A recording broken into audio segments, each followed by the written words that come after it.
Question 29a. A new 200 metre long dam is to be built. The plan for the new dam shows evenly spaced cross-sectional areas. Part 1. Using 4 applications of the trapezoidal rule, show that the volume of the dam is approximately 44,500 cubic metres. So in order to use the trapezoidal rule to estimate volume, it's very similar to estimating area. We need to know the spacing between each of these segments. So if it's 200 metres, there are 4 of these segments, it's going to be 50 metre spacing between these segments or between these cross-sectional areas there. So volume is approximately equal to, okay, so it's going to be 50 on 2. And we take the 2 areas on either side as being df plus dl. Okay, and that's actually from your formula sheet. So 0, so that area here is 0, plus this area, this cross-sectional area is 140, plus 50 over 2, 140, plus 270, plus 50 over 2, 270 plus 300, plus 50 over 2, 300 plus 360. So basically it's just 4 trapezoidal prisms really. So that's what we're doing here. Entering all of that into the calculator. Okay, let's just brighten up the display. Okay, and 50 on 2 outside of 0 plus 140 plus 50 over 2, 140 plus 270. Just make sure your calculator entry is accurate. Okay, so don't go too fast. Yes, make sure that you don't make any silly mistakes here. Plus 300 plus the last one, 50 over 2, 300 plus 360. And that gives us 44,500 cubic meters.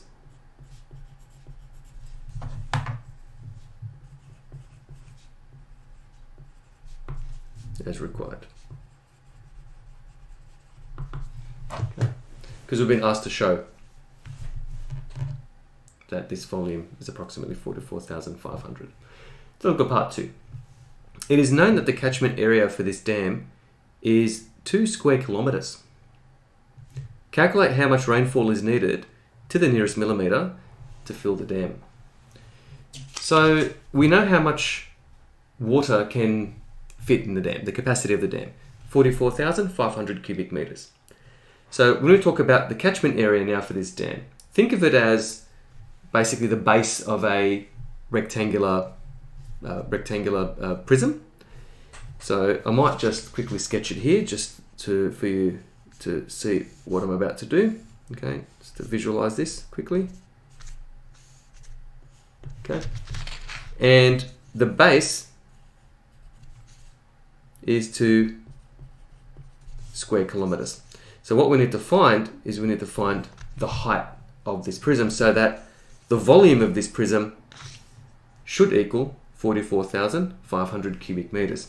So the first thing we need to do is to change the base or the units of the base of this prism from square kilometers to square meters. So let's do that first. So 2 square kilometers. Now changing square kilometers to square meters, we multiply by 1,000 squared, not by 1,000 because we're talking about area now. So it's square units. Okay. So 2 multiplied by 1,000 squared is 2 million.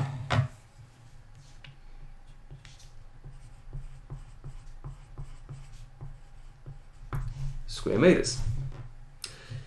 Now we need the volume of this prism, and we need the volume of this prism to equal 44,500 cubic meters. So we're going to set this up as an equation. 44,500 is equal to AH, so okay, multiplied by H. The reason why I had to change it into square meters is because the volume is in cubic meters, so I need all the dimensions in meters.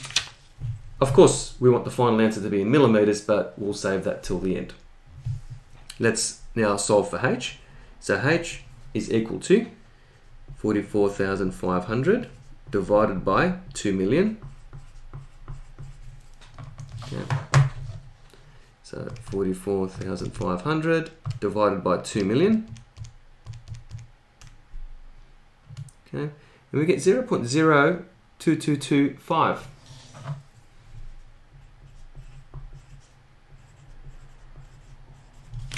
Okay.